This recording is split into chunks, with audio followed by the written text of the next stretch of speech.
Europe is breaking, not physically, emotionally. Because the places you have seen in photographs, the ones you have saved on your phone, the villages and coastlines and ancient cities you promised yourself you would visit someday are quietly changing. Over-tourism reshapes them, time erodes them, and every year the window to experience them as they truly are grows smaller. Most travelers wait too long. They assume these places will always be there, looking exactly as they do in the pictures. That assumption is the problem, because what you are about to see is not just a list of destinations. It is a map of moments that are slipping away. 15 places in Europe so extraordinary, so deeply etched into human history and natural wonder that missing them would mean missing a part of yourself you did not know existed. And the seventh location on this list is one that 90% of travelers have never even heard of, yet those who visit call it the single most beautiful place they have ever seen. You just need to know where to look. Our journey begins now. If this kind of travel story speaks to you, stay with me. What comes next will change how you see this continent forever. Number 1. Santorini, Greece. We begin where the Aegean Sea meets the sky in an explosion of white and blue. Welcome to Santorini, Greece, a volcanic island so visually stunning that it has become synonymous with paradise itself. But Santorini is more than a postcard. It is the remains of one of the largest volcanic eruptions in recorded history. Around 3,600 years ago, the Minoan eruption tore the island apart, creating the crescent-shaped caldera we see today. Some historians believe this catastrophic event inspired the legend of Atlantis, the lost civilization swallowed by the sea. The explosion was so powerful that it sent tsunamis crashing into Crete, possibly contributing to the decline of the Minoan civilization, one of the most advanced cultures of the ancient world. As we approach by ferry, the first sight that captures us is the dramatic cliff face rising over 300 meters from the water. Perched atop these cliffs, the villages of Oya and Fira cascade down the slopes like frozen waterfalls of whitewashed buildings and blue-domed churches. The architecture is not merely aesthetic. The white paint reflects the brutal summer sun, keeping interiors cool. The curved roofs collect precious rainwater. Every design choice serves function as well as beauty. If you have ever dreamed of waking up to a view that steals your breath before your first cup of coffee, this is where that dream becomes reality. Because standing on a terrace in Oya, watching the sun paint the caldera in shades of gold and crimson, you understand why the ancient Greeks believed their gods lived in places like this. The light here possesses a quality found nowhere else, a crystalline clarity that makes colors more vivid, shadows more defined, every moment more present. The narrow cobblestone pathways wind through the villages, each turn revealing another scene worthy of a painting. Bougainvillea spills over walls in vibrant purples and pinks. Cats lounge in doorways, unbothered by the passing visitors. The scent of fresh bread and Greek coffee drifts from family-owned bakeries that have operated for generations. Elderly women in black dresses sit on stoops, watching the world pass by as their mothers and grandmothers did before them. Yet, Santorini offers more than clifftop beauty. We descend to the volcanic beaches where the sand shifts from red to black, colored by the island's fiery origins. At Red Beach, towering crimson cliffs frame a cove of rust-colored sand and crystal-clear waters. The contrast is almost surreal, as if we have stepped onto another planet entirely. At Parissa and Kamari, black volcanic sand stretches along the coastline, heating under the summer sun until walking barefoot becomes an act of endurance. Beneath the surface, the volcanic activity continues. Hot springs bubble near the small island of Nea Kameni, where we can swim in naturally heated waters while gazing back at the main island. The warmth reminds us that this landscape is alive, still shaped by the forces that created it millennia ago. Scientists monitor the volcano constantly, aware that another eruption is not a question of if, but when. This knowledge adds urgency to every visit, a reminder that nothing this beautiful lasts forever. If you arrived here expecting only pretty pictures, you would leave with something far more profound. Because Santorini does not just show you beauty, it shows you how destruction can create wonder, how catastrophe can birth paradise, and that understanding stays with you long after the tan fades. The sunsets here are legendary, drawing crowds to Oya's castle ruins every evening. Hundreds of people gather, cameras ready, waiting for the moment when the sun touches the horizon and the sky erupts in color. But the real magic happens in the quiet moments. A glass of Acertico wine from grapes grown in volcanic soil, the vines twisted into basket shapes to protect them from the relentless wind. A conversation with a local fisherman whose family has worked these waters for centuries. The sound of church bells echoing across the caldera at dusk. The wine of Santorini deserves special mention. The volcanic soil, rich in minerals but poor in nutrients, forces the vines to struggle, and that struggle produces grapes of extraordinary concentration and flavor. The Acertico grape, found almost nowhere else in the world, creates wines of bright acidity and mineral depth that pair perfectly with the island's fresh seafood. Drinking these wines here, where they were born, completes a connection between land and table that industrial agriculture has severed almost everywhere else. Santorini does not demand your attention, it earns it, and once earned, it never fully lets go. Number 2. Norwegian Fjords. From the sun-drenched cliffs of Greece, we journey north to a landscape carved by ice and time. Welcome to the Norwegian Fjords, where nature demonstrates its power on a scale that humbles even the most seasoned travelers.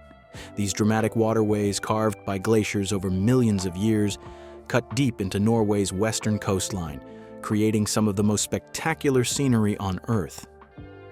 The fjords plunge to depths exceeding 1,300 meters, and while sheer cliff walls rise over 1,000 meters on either side. To put this in perspective, these walls are taller than any building ever constructed by human hands. The Empire State Building could fit comfortably within these depths with room to spare.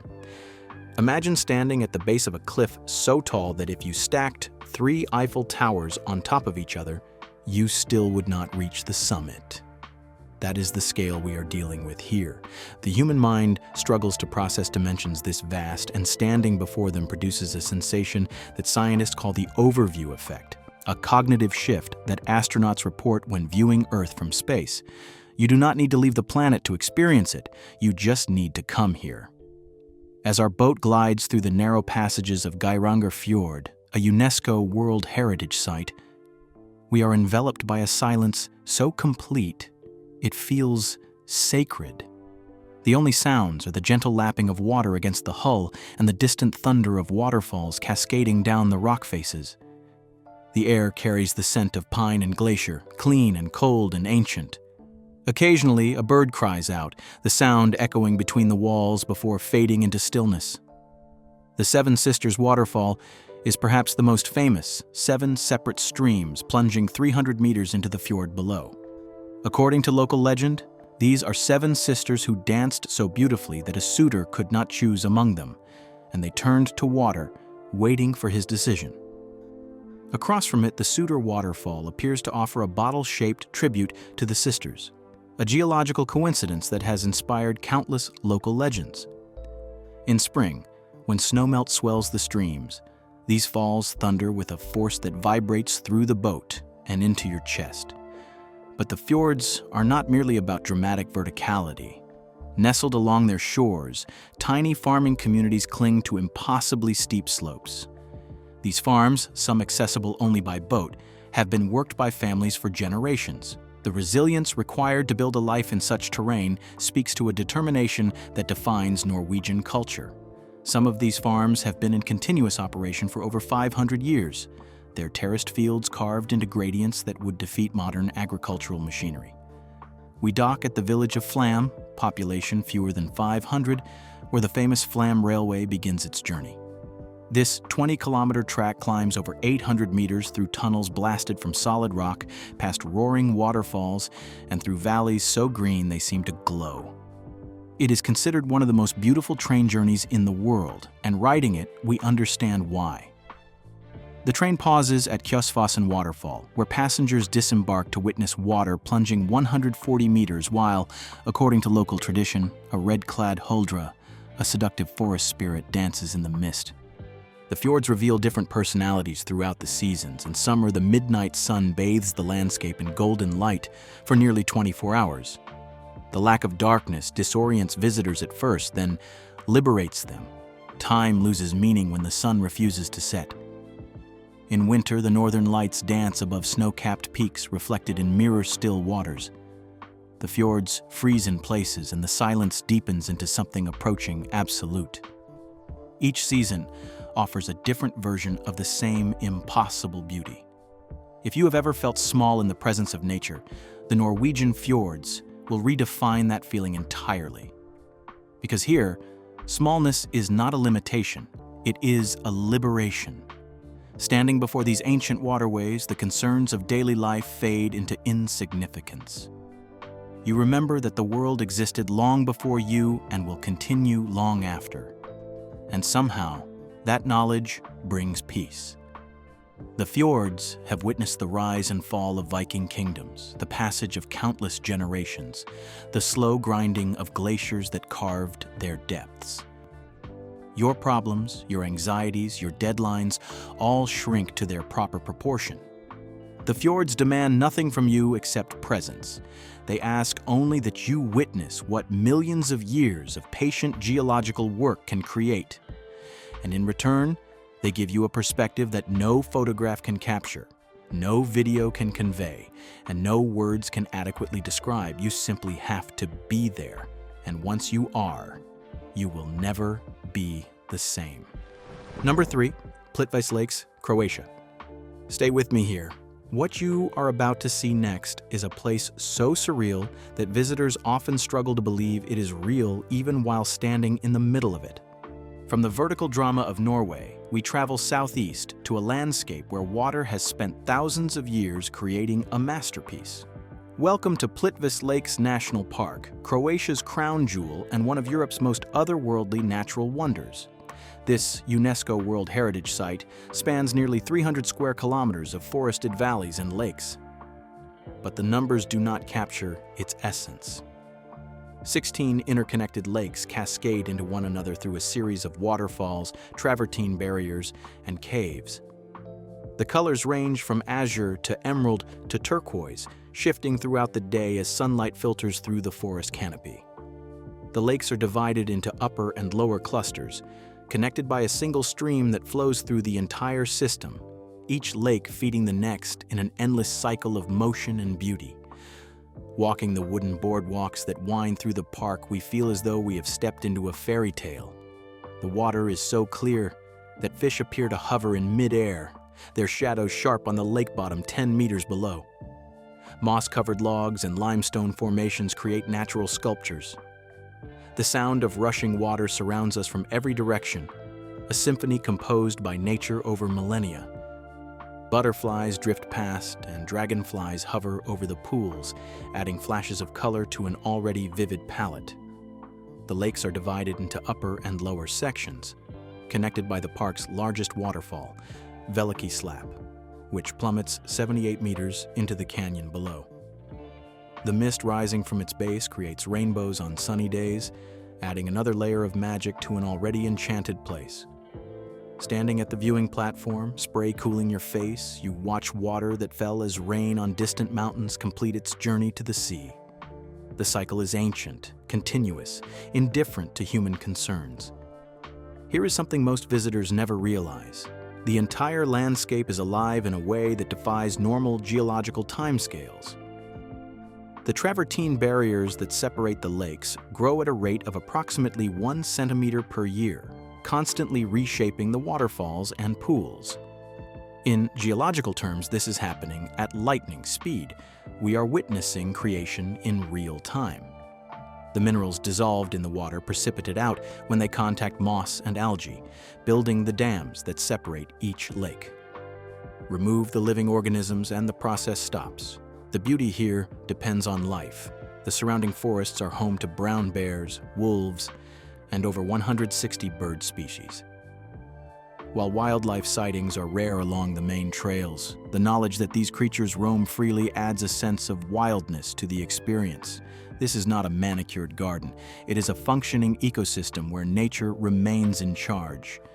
Occasionally, a deer emerges from the tree line to drink at the lake's edge, or a hawk circles overhead, reminding us that we share this space with creatures whose claim to it far predates our own.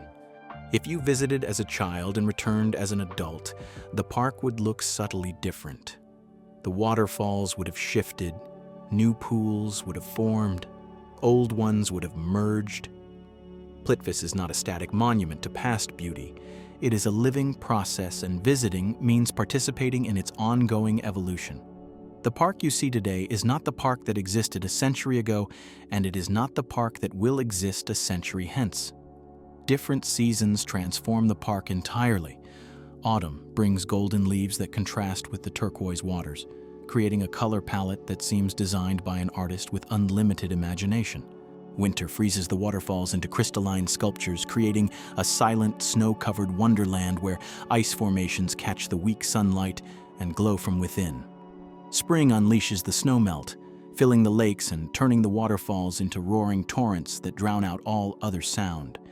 Summer offers the clearest waters and the best swimming conditions in designated areas, though the crowds swell accordingly. The Croatian government limits daily visitors to preserve the park's delicate ecosystem.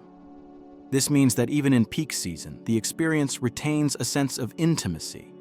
We are not fighting crowds, we are sharing space with others who, like us, came seeking something transcendent.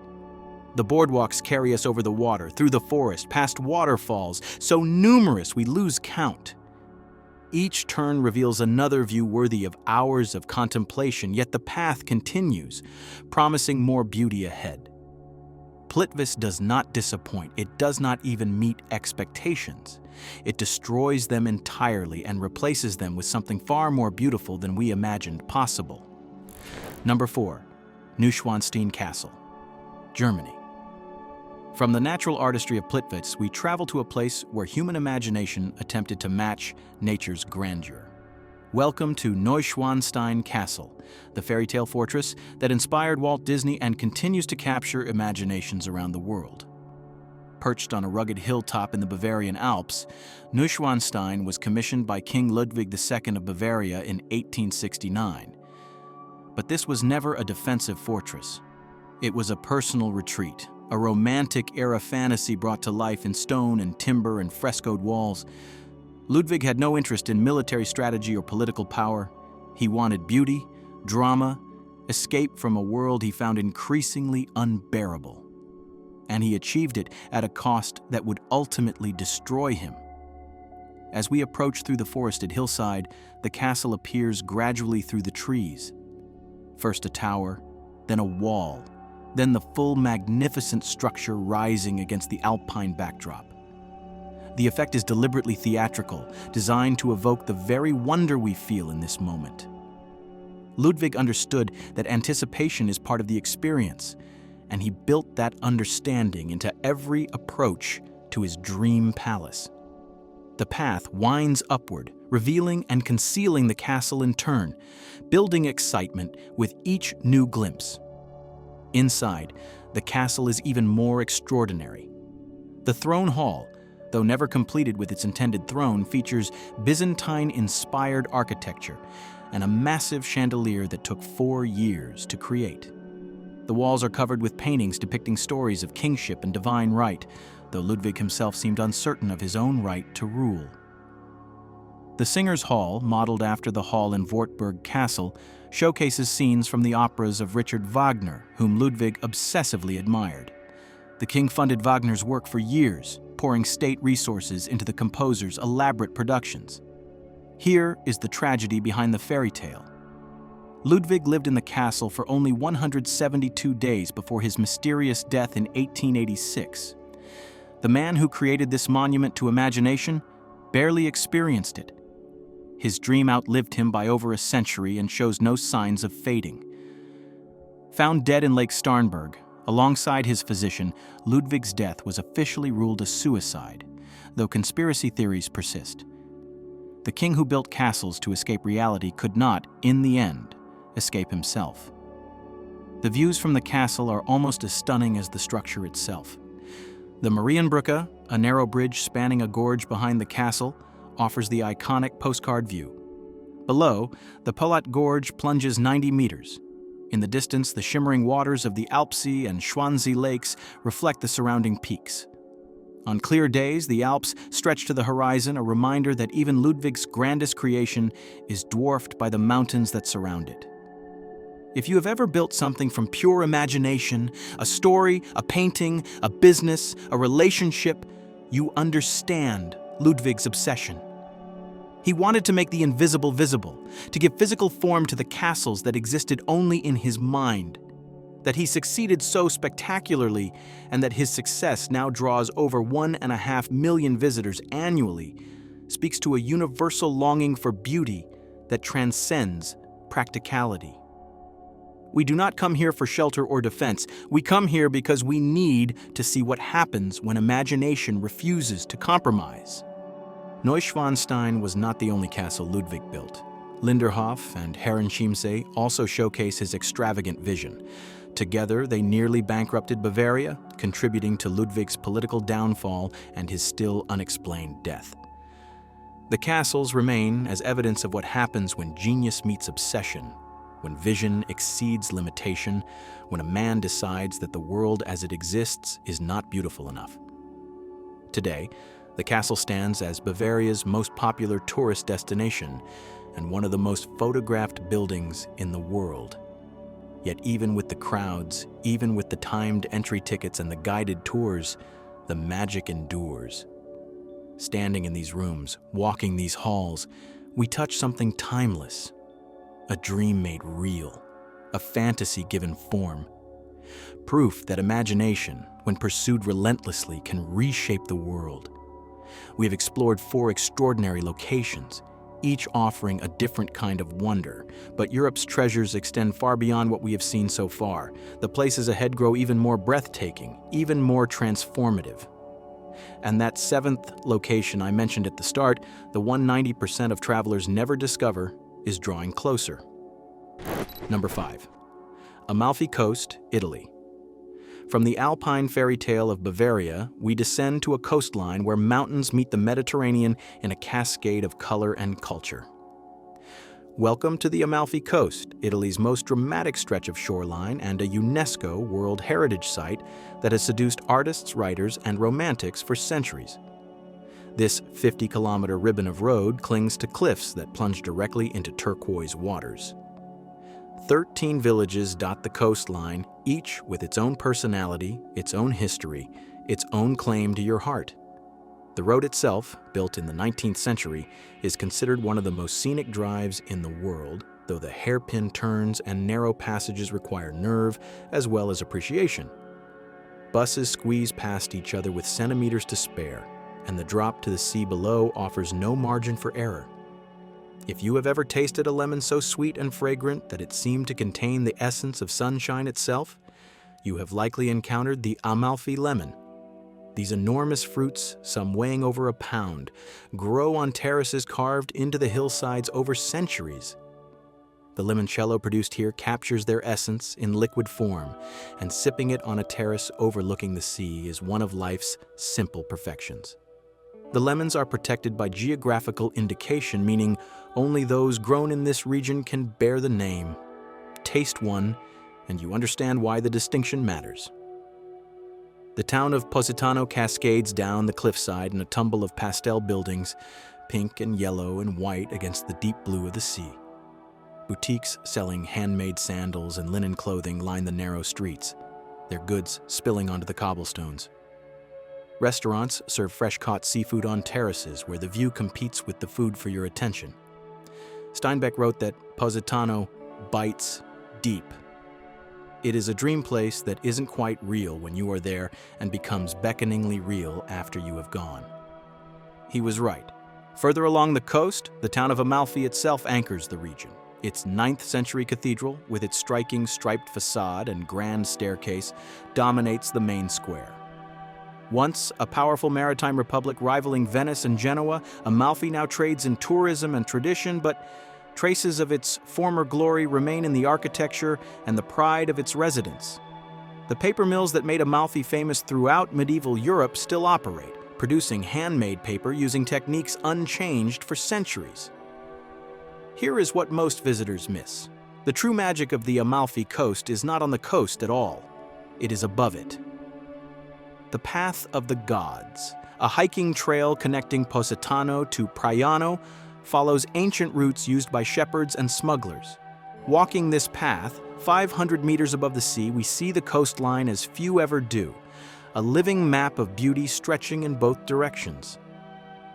The trail is not easy. It demands attention, effort, sweat. But the views reward every step, and arriving at the end produces a satisfaction that no taxi or tour bus can provide. If you have ever felt the pull of a place so strongly that leaving felt like a small death, you will understand why so many travelers return to the Amalfi Coast year after year. The combination of natural beauty, cultural richness, and sensory pleasure creates an attachment that transcends normal vacation memories. This place does not just visit you, it inhabits you. The coast faces challenges. Summer crowds pack the narrow roads and beaches. Climate change threatens the lemon terraces and the traditional agriculture that defines the region. Property prices have pushed locals out, replacing communities with vacation rentals, yet the communities here are adapting, finding ways to balance preservation with progress. Visiting responsibly means supporting these efforts, recognizing that our presence has impact, and ensuring that impact is positive. As the sun sets over the Tyrrhenian Sea, painting the water in shades of orange and gold, we understand why the Amalfi Coast has inspired artists from John Steinbeck to countless Instagram photographers. Some places are beautiful. This place is transformative. It changes how you see coastlines, how you taste lemons, how you define the word paradise. And once transformed, you carry a piece of these cliffs, these waters, these terraced hills, wherever you go. Number 6. Hallstatt, Austria. From the sun-soaked Mediterranean, we travel to the heart of the Austrian Alps, where a village so beautiful exists that an entire replica was built in China. Welcome to Hallstatt, a lakeside settlement that has been continuously inhabited for over 7,000 years and remains one of Europe's most photographed destinations. Nestled between the steep slopes of the Dachstein Mountains and the mirror-still waters of the Hallstätter Sea, this village of fewer than 800 residents has become a global symbol of alpine beauty. The pastel-colored houses, some dating to the 16th century, cling to the narrow strip of land between lake and mountain, their reflections creating a perfect doubled image in the water. The space is so limited that some buildings extend over the lake on wooden platforms, their foundations sunk into the water itself. Standing at the classic viewpoint on a misty morning, watching the fog slowly lift to reveal the spire of the Lutheran church rising above the lakeside houses, we understand why this place has captured so many imaginations. It feels preserved not by regulation, but by reverence, a place where time moves differently, where the modern world feels distant and irrelevant. The silence is remarkable. Sound carries across the water, but the sounds themselves are soft. Church bells, boat motors, footsteps on cobblestones. But Hallstatt's significance extends far beyond its visual appeal. This tiny village gave its name to the Hallstatt culture, an early Iron Age civilization that flourished here from around 800 to 400 BC. The salt mines that brought wealth to this region are among the oldest in the world, and the artifacts discovered here have revolutionized our understanding of prehistoric Europe. Salt was so valuable that it served as currency, giving us the word salary. The miners of ancient Hallstatt built fortunes on white crystals extracted from the mountain. We take the funicular railway up to the Salzwelten, the ancient salt mines that have operated for over 7,000 years. Inside, we slide down wooden chutes that miners have used for centuries, cross an underground lake by raft, and learn how this white gold shaped the development of European civilization. The experience is part history lesson, part adventure, and entirely unforgettable. In the depths of the mountain, we see the preserved remains of prehistoric mining operations, including ladders and tools left behind thousands of years ago. The Bone House in Hallstatt's Catholic Church contains over 1,200 skulls, many painted with decorative designs and the names of the deceased. This practice, dating to the 18th century, arose from the village's limited cemetery space. Bodies were exhumed after burial, their bones cleaned and decorated, their skulls painted with flowers, ivy, and symbols representing their life's work. The skulls are not macabre, but strangely beautiful, each one a tribute to a life lived in this remarkable place. If you have ever felt that modern life moves too fast, that something essential has been lost in our pursuit of progress, Hallstatt offers a gentle correction. Here, the pace remains human. Fishermen still set out in traditional boats at dawn. Bakers still prepare bread using recipes passed down through generations. The village feels less like a museum and more like proof that another way of living is possible. Hallstatt's beauty has become both blessing and curse. The village now receives over 1 million visitors annually, overwhelming infrastructure designed for hundreds. Local officials have implemented measures to manage the influx, including limits on tour buses and efforts to spread visitors throughout the day. Visiting thoughtfully means respecting these measures, understanding that our desire to experience beauty must not destroy the beauty we seek. As evening falls and the day trippers depart, Hallstatt reveals its quieter self.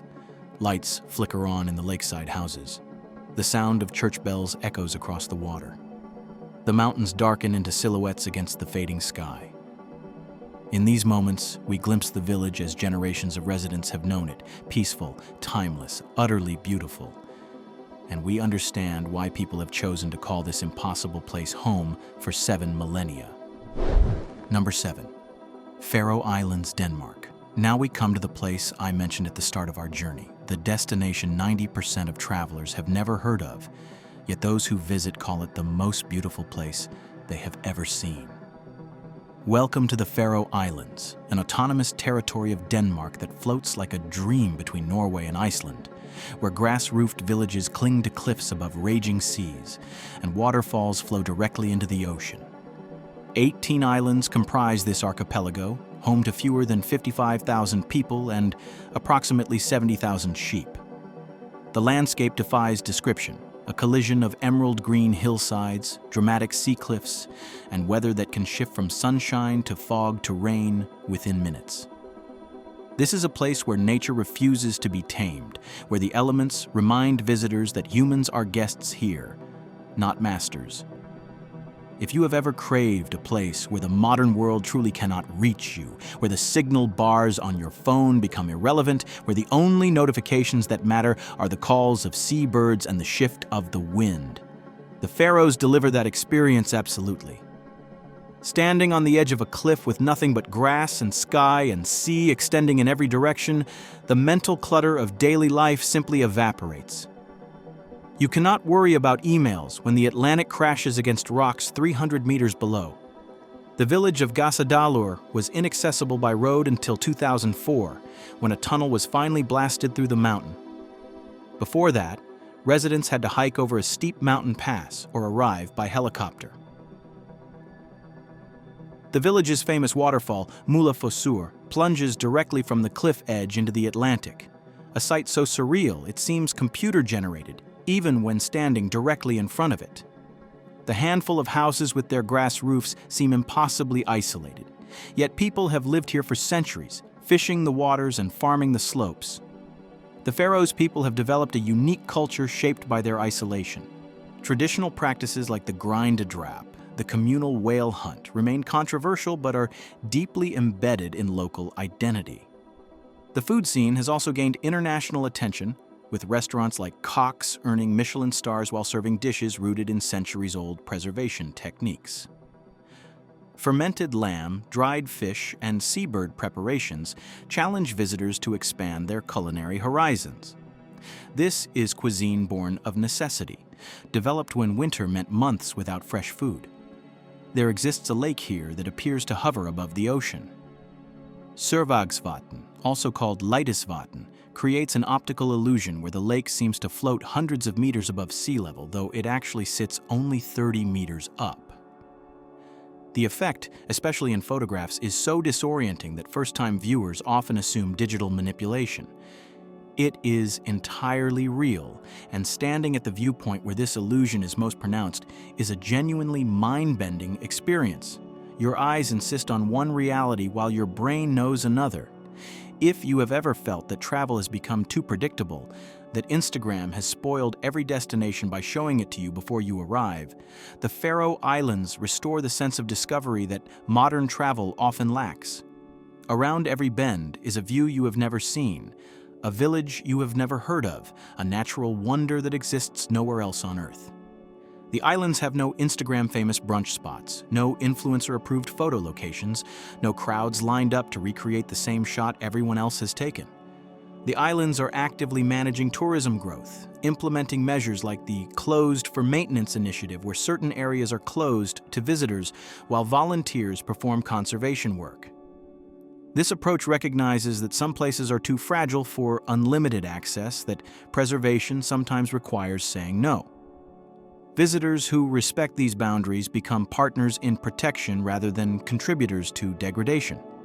The Faroe Islands do not offer easy travel. The weather is unpredictable, the terrain is challenging, the food can be unfamiliar.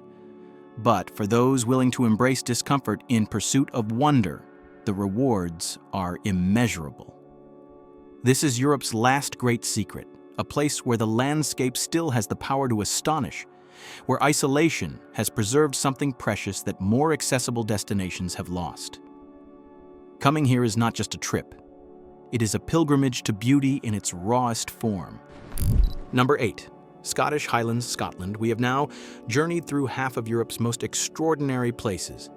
But everything we have seen so far shares something in common. These are destinations of beauty, places that please the eye and soothe the soul. What comes next is different. The places ahead do not just show you beauty, they change you. They carry histories that become part of your own. They hold emotions in their landscapes that transfer to anyone who visits. And the transformation begins here.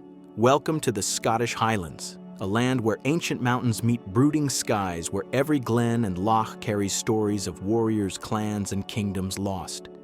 The Highlands cover over 25,000 square kilometers of rugged terrain, making them one of Europe's last great wildernesses. These mountains, among the oldest in the world, have been worn by billions of years of weather into rolling, heather-covered slopes. Ben Nevis, the highest peak in the British Isles at 1,345 meters, anchors the region, but is just one of 282 Munros, mountains over 3,000 feet, that define the landscape. Driving through Glencoe, often called the most beautiful valley in Scotland, we feel the weight of history pressing down. In 1692, government soldiers massacred 38 members of the MacDonald clan here, killing men, women, and children in a betrayal that still echoes through Scottish consciousness. The mountains do not forget. Walking this valley, even on a sunny day, we sense the sorrow that permeates the rock and heather. The peaks loom overhead like witnesses, eternal and unforgiving. Loch Ness needs no introduction, yet standing on its shores offers something the legend cannot convey. The loch is so deep and so dark with peat that visibility beneath the surface is nearly zero. It holds more water than all the lakes in England and Wales combined. Whether or not a monster lurks in its depths, the lake itself possesses a presence that feels alive, watchful, ancient beyond measurement. The water absorbs light and sound, creating an atmosphere of mystery that no scientific explanation can dispel. The Isle of Skye, connected to the mainland by bridge, offers perhaps the most dramatic scenery in the Highlands. The Quiraing, a landslip on the eastern face of Mael na Suiramach, creates an otherworldly landscape of pinnacles, plateaus, and hidden valleys. The Old Man of Storr, a rocky pinnacle rising above the Sound of Raasay, has become an iconic image of Scotland, and hiking to its base reveals views that justify every step of the climb. The landscape feels primordial, as if dinosaurs might appear around any corner. Here is something that surprises most visitors. The Highlands were once densely forested, covered in the ancient Caledonian pine forest that has largely disappeared.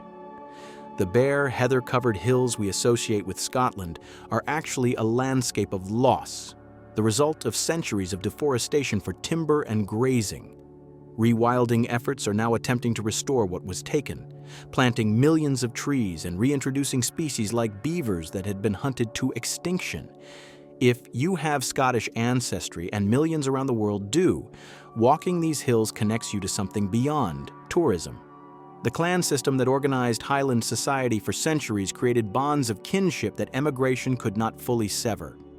Visiting your clan's ancestral lands, seeing the castle ruins and battlefield sites, touching the stones that your ancestors touched, creates a homecoming that transcends nationality and time. The Highlands are not comfortable. The weather is often terrible.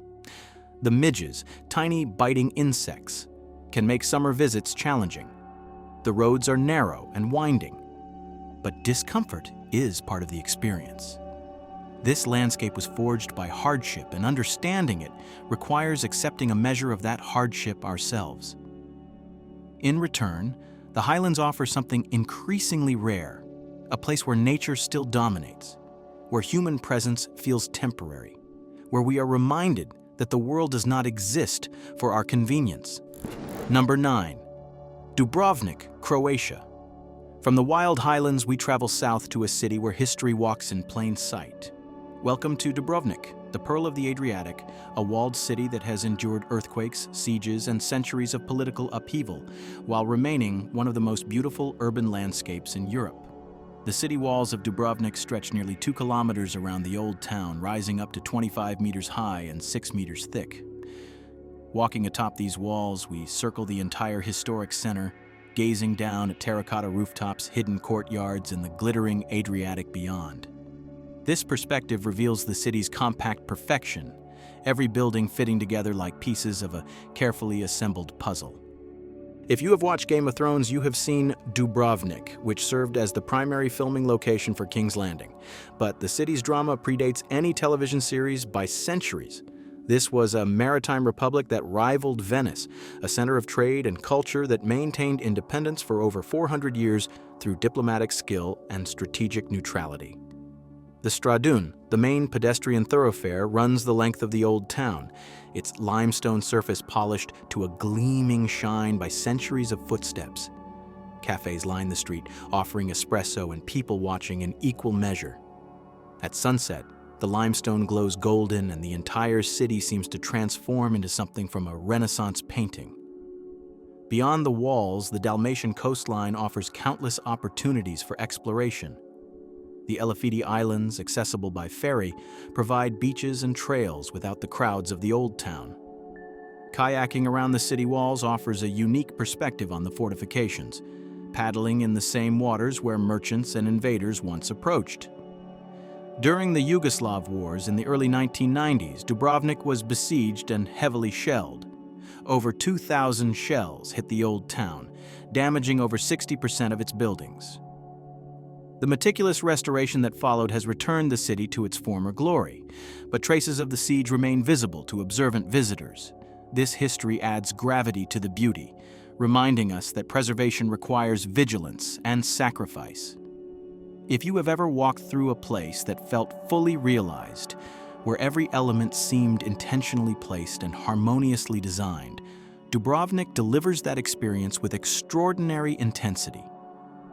The city does not feel like it grew haphazardly over centuries. It feels planned, composed, deliberate.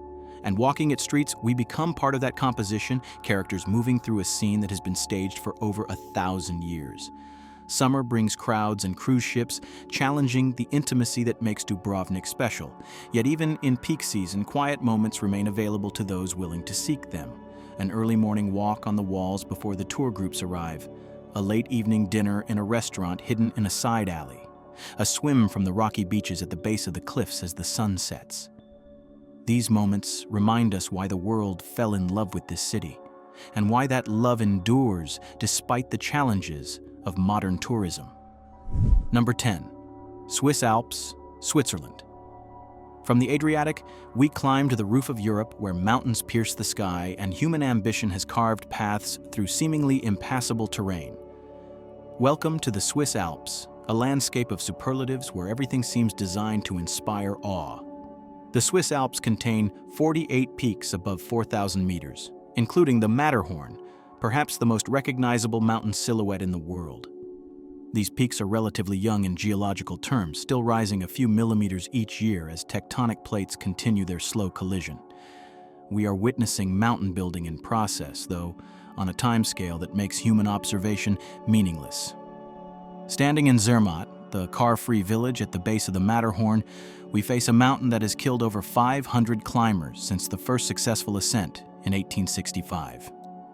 The mountain's power is not merely visual, it is existential. Looking at its impossibly steep faces, we confront human limitation and human ambition in equal measure. Some saw this mountain and turned away. Others saw it and knew they had to climb. The difference between those responses defines mountaineering and perhaps humanity itself.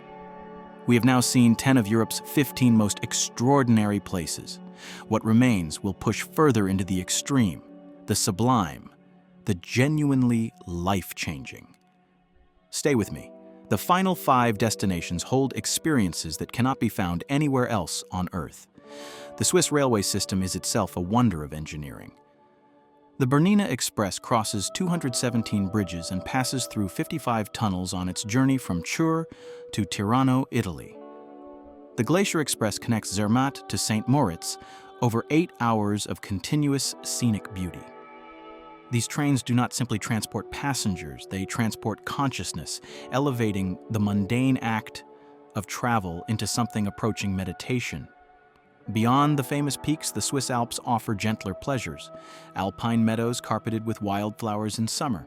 Traditional chalets serving fondue and raclette. Mountain lakes of impossible blue fed by glacial meltwater. Hiking trails ranging from gentle strolls to challenging multi-day routes.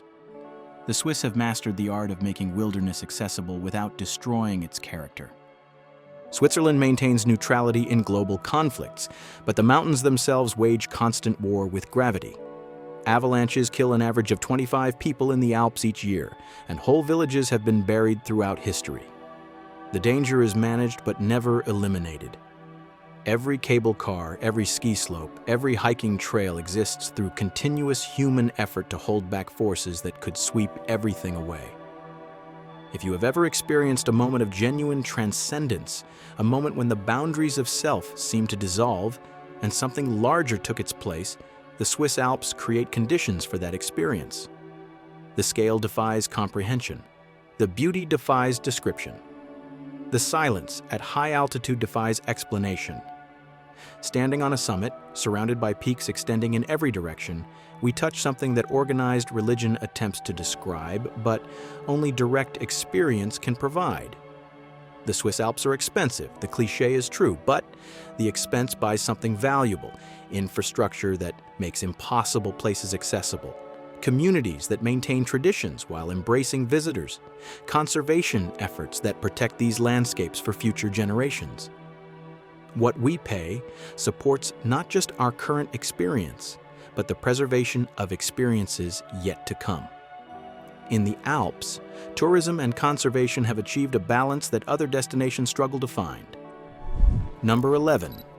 Cinque Terre, Italy. From the Alpine heights, we descend to a coastline where humans and nature have collaborated on a masterpiece of color and cultivation. Welcome to Cinque Terre, 5 villages perched on the cliffs of the Italian Riviera, connected by trails that wind through terraced vineyards and above turquoise seas. The 5 villages, Monterosso, Vernazza, Corniglia, Manarola, and Rio Maggiore, developed over centuries on a coastline so rugged that road access remained impossible until the 20th century. The terraces carved into the hillsides, supported by thousands of kilometers of dry stone walls, represent one of the most significant human alterations of landscape in Europe. This is not pristine nature. It is nature transformed by generations of labor into something equally beautiful, but entirely different. If you have ever harvested anything with your own hands, you will appreciate the effort embedded in every bottle of Cinque Terre wine. The slopes are too steep for machinery. Every grape must be picked by hand, carried in baskets, and transported by monorail or on foot. The resulting wines, particularly the sweet Chiacchietra, carry the taste of human effort in every sip. Drinking them here, overlooking the vineyards where they were born, completes a circuit that connects cultivation to consumption to place. Vernazza is perhaps the most photographed of the five, its natural harbor framed by colorful houses and a medieval tower. The view from the trail above the village, looking down at the tiny beach and the boats bobbing in the turquoise water, appears on countless postcards and Instagram feeds. Yet the reality exceeds every image. Photographs cannot capture the salt smell of the sea, the sound of waves against the harbor walls, the taste of fresh anchovies at a waterfront restaurant. The Sentiero Azzurro, the Blue Trail, connects all five villages along the coastline. Though portions are sometimes closed due to landslides, walking even the open sections provides views that reward every steep step. The full hike takes approximately 5 hours, but few complete it without stopping repeatedly, unable to pass another perfect viewpoint without pausing to absorb its beauty. The terraces are dying. Young Italians increasingly reject the backbreaking work of maintaining them, and many have collapsed over the past decades. Climate change brings more intense storms that accelerate erosion. Conservation organizations are working to preserve what remains, recruiting volunteers to rebuild walls and tend neglected vineyards. Visiting Cinque Terre now means seeing something that may look very different in 50 years, not through natural evolution, but through human abandonment. If you have ever felt that modern life has lost connection to the physical world, to the labor and material and place that sustain us, Cinque Terre offers reconnection. The villages were built by hand, the terraces were carved by hand, the wine was made by hand, the trails were maintained by hand. Visiting means benefiting from centuries of accumulated effort and recognizing that debt creates a kind of humility that pure nature tourism does not provide. Evening in Manarola offers one of the great experiences of European travel. As the sun sets, the painted houses glow in warm light. Locals and visitors gather at the waterfront bars. The last swimmers emerge from the sea, skin cooled and spirits lifted. Night falls slowly, and the sounds of conversation and clinking glasses replace the daytime bustle. In these moments, Cinque Terre reveals itself not as a tourist destination, but as a living community that has graciously made room for visitors in its continuing story. Number 12, Iceland's Golden Circle. From the cultivated beauty of Italy, we journey to an island where the earth itself is still being created. Welcome to Iceland's Golden Circle, a route that passes through some of the most geologically active and visually stunning terrain on the planet. The Golden Circle encompasses 3 primary sites: Thingvellir National Park, the Geysir Geothermal Area, and Gullfoss Waterfall, all accessible in a single day from Reykjavik. But these highlights merely anchor a landscape of continuous wonder. Volcanic craters, steaming hot springs, moss-covered lava fields, and glacial rivers appear around every bend, each demanding attention. At Thingvellir, we walk between continents. The North American and Eurasian tectonic plates meet here, and the rift between them is visible and walkable. Standing in the Almannagjá Rift, with continental walls rising on either side, we occupy space that exists nowhere else on Earth, the literal boundary between worlds. The Vikings chose this site for their parliament, the Althing, recognizing that power flows from exceptional places. Geysir itself, the geyser that gave its name to all geysers worldwide, now erupts rarely. But Strókur, its neighbor, reliably shoots boiling water up to 30 meters into the air every 5 to 10 minutes. We gather with other visitors, cameras ready, watching the water bulge and dome before exploding upward. The anticipation creates community, strangers bonding over shared wonder at the Earth's restless energy. Gullfoss, the Golden Falls, almost became a hydroelectric dam. In the early 20th century, plans were developed to harness its power for energy production. Sigríður Tómasdóttir, daughter of the farmer who owned the land, fought tirelessly to prevent this, reportedly threatening to throw herself into the falls if construction proceeded. The dam was never built. Today her statue stands near the falls, commemorating a victory for preservation that we benefit from with every visit. The Golden Circle is merely Iceland's most accessible wonder. Beyond it lie glaciers covering 8% of the country, volcanic highlands that NASA used for lunar training, waterfalls more powerful than any in Europe, and black sand beaches where waves crash against basalt columns. The country feels unfinished, still cooling from its creation, offering visitors a glimpse of Earth in its formative stages. If you have ever felt that humans have conquered nature, that technology has tamed the planet, Iceland corrects that assumption forcefully. Volcanic eruptions regularly disrupt international air travel. Glacial floods destroy roads and bridges. Hot springs can boil the unwary. Nature here is not a backdrop for human activity. It is an active participant, and humans remain guests at its sufferance. The Golden Circle works as an introduction, a first taste of what Iceland offers. Most who visit once return again, drawn back by the memory of standing where continents divide, watching water explode from the earth, feeling spray from a waterfall that once almost disappeared. Iceland does not merely impress visitors, it recalibrates their understanding of what a landscape can be, and that recalibration, once experienced, creates a longing that only returns to satisfy. Number 13. Prague, Czech Republic. From Iceland's raw geology, we travel to a city where history has accumulated like sediment, each era leaving its lair for us to discover. Welcome to Prague, the city of 100 spires, where Gothic towers, Baroque palaces, and Art Nouveau facades coexist in extraordinary harmony. Unlike many European capitals, Prague escaped significant damage during World War II. This survival preserved over 1,000 years of continuous architectural development, making the city a living textbook of European building styles. Walking from the old town through the lesser town to the castle district, we traverse centuries without ever losing the sense of coherent urban fabric. Crossing the Charles Bridge at dawn before the crowds arrive, we walk among 30 Baroque statues of saints that line the balustrades. The Vltava River flows beneath us. Prague Castle rises on the hill ahead, and the city seems to hold its breath in the morning light. If you have ever wondered what Europe might have looked like before mass tourism transformed it, this moment offers a glimpse of that lost world.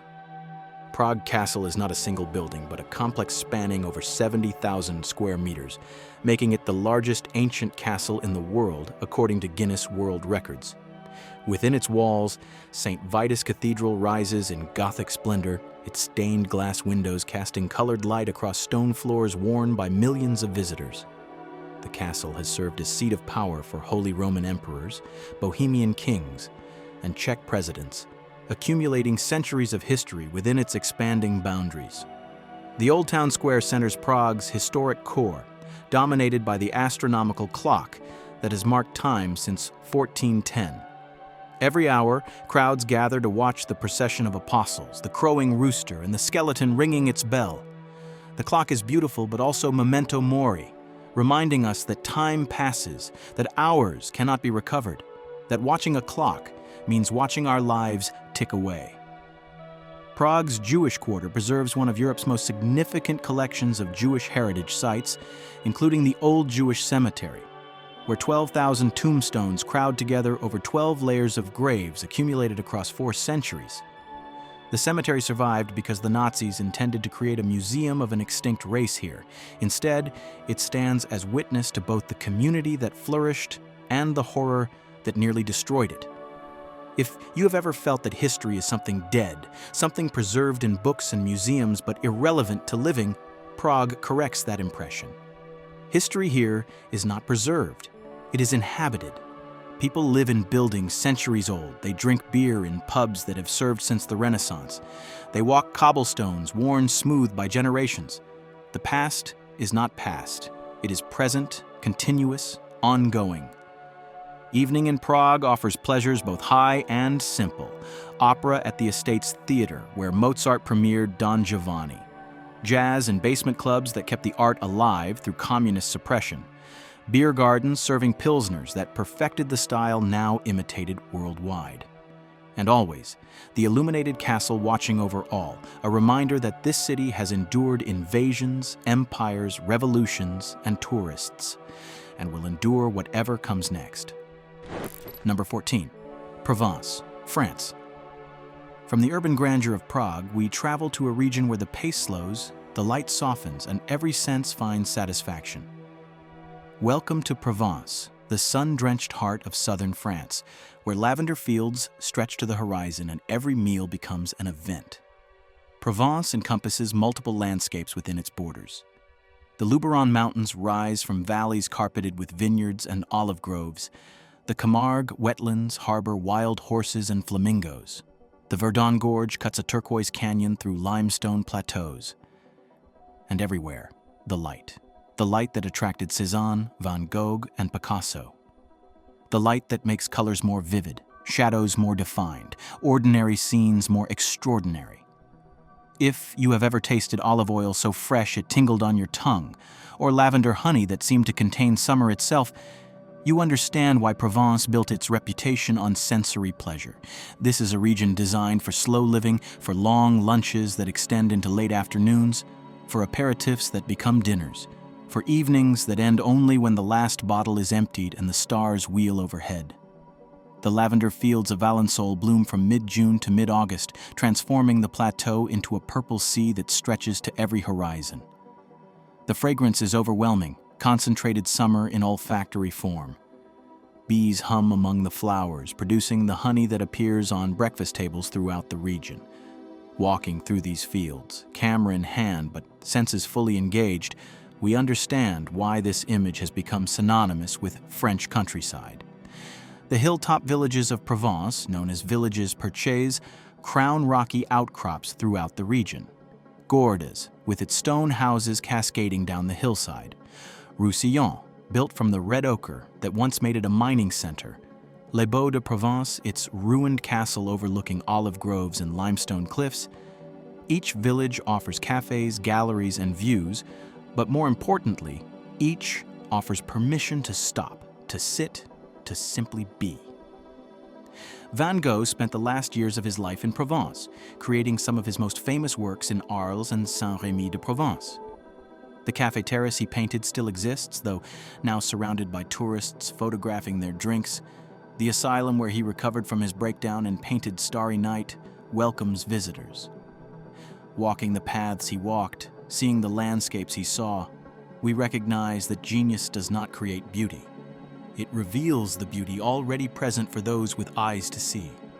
If you have ever felt that life should contain more pleasure, more beauty, more time for things that matter, Provence offers instruction. The French have codified the art of living into daily practice, and nowhere is this more evident than here. Markets overflow with produce too perfect to seem real. Restaurants serve meals that balance simplicity and sophistication. Time bends to accommodate pleasure rather than efficiency. Visiting Provence is not just seeing a place, it is learning a different relationship with existence itself. The Mistral wind blows through Provence, fierce and relentless, clearing the sky to an impossible blue and bending the cypress trees into their characteristic shapes. This wind drives some visitors mad with its persistence, but it also creates the clarity of light that defines the region. Nothing in Provence comes without cost, but everything in Provence offers reward for those willing to pay. And the balance most who visit conclude tips decisively toward reward. Number 15. Northern Lights in Lapland, Finland. Our journey concludes not with a place, but with a phenomenon. Not with stone or water, but with light itself. Welcome to Finnish Lapland, where the aurora borealis transforms winter nights into displays that no photograph, no video, and no description can adequately convey. The northern lights occur when charged particles from the sun interact with gases in Earth's atmosphere, creating curtains of green, pink, purple, and blue that ripple across the polar sky. The science is understood. The experience remains miraculous. Lapland's location within the aurora zone, combined with low light pollution and clear winter skies, makes it one of the best places on Earth to witness this phenomenon. If you have ever experienced something so beautiful that tears came unexpectedly, you will understand what the northern lights can provoke. Grown adults stand in below freezing temperatures, faces tilted upward, weeping without shame at what the sky is doing. The colors dance, they pulse, they race from horizon to horizon. They spiral directly overhead as if the universe is putting on a private performance, and all we can do is watch, transformed. Rovaniemi, the official hometown of Santa Claus, serves as gateway to Finnish Lapland. But the true aurora experience requires venturing further north, away from even the minimal light pollution that settlement creates. Aurora camps and wilderness lodges offer glass-roofed accommodations where guests can watch the lights from the warmth of their beds. Guided snowmobile tours lead to remote viewing locations where silence is absolute, and the show plays out against a backdrop of frozen forest. Beyond the aurora, Lapland offers winter experiences found nowhere else in Europe. Reindeer sleigh rides through snow-covered taiga, husky sled journeys across frozen lakes, ice fishing in holes drilled through meter-thick ice. The indigenous Sami people share their culture through traditional meals, music, and stories passed down through generations of living in harmony with this harsh environment. The Sami believed the lights were the souls of the departed, that whistling at them could bring danger, that showing disrespect would have consequences. Modern science has explained the mechanism, but explanation does not diminish wonder. Understanding that particles from the sun, traveling millions of miles through space, create this beauty above us does not make the beauty less moving. If anything, the science deepens the magic by revealing the cosmic scale of what we witness. If you have ever sought proof that the universe contains beauty beyond human creation, the Northern Lights provide that proof irrefutably. No artist designed these colors, no committee approved this palette, no algorithm optimized this display. What we see exists because physics permits it, because conditions align, because we happen to live on a planet where such things occur. Witnessing the aurora is witnessing accident become art, chance become transcendence. Our journey ends where light ends, at the edge of the Arctic night, watching colors that ancient peoples attributed to gods and spirits dancing across a sky unstained by human light. 15 places in Europe, 15 opportunities to experience wonder, 15 invitations that remain open for those willing to accept them. The aurora fades, the stars return. Another night passes in Lapland, as countless nights have passed before and will pass again long after we are gone. But tonight, we were here, we saw this, we felt this, and that changes everything. Europe did not become extraordinary by accident. Billions of years of geology created its mountains and coastlines. Thousands of years of human history built its cities and cultures. And this moment, right now, represents your window to experience what time and chance have prepared. These 15 places will not remain as they are forever. Climate changes, cultures evolve, access shifts. What you can see today may look different tomorrow and very different a generation from now. This is not cause for despair, it is cause for action. The travelers who understand this truth do not postpone their journeys. They do not wait for perfect conditions that never come. They recognize that travel, real travel, the kind that transforms rather than entertains, requires decision and commitment. The next time you plan a journey, consider what you truly seek, not photographs to prove you were somewhere, not checkboxes on a list of places visited. Seek transformation, seek experiences that exceed expectations, seek places where you arrive as one person and leave as another.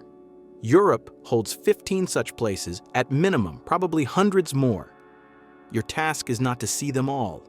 Your task is to see the ones that call to you, that align with whatever your soul needs at this particular moment in your particular life. The journey is yours. The choice is yours. Choose wisely. Choose soon. Choose all. That is what separates travelers from tourists, pilgrims from passengers, those who live from those who merely exist. Now that you have seen Europe's 15 most extraordinary places, you are ready to go deeper. Watch the video appearing on your screen to discover how to visit these locations responsibly, affordably, and in ways that create memories lasting far longer than any photograph. Your journey continues, and wherever it leads, may you find the wonder that makes life worth traveling.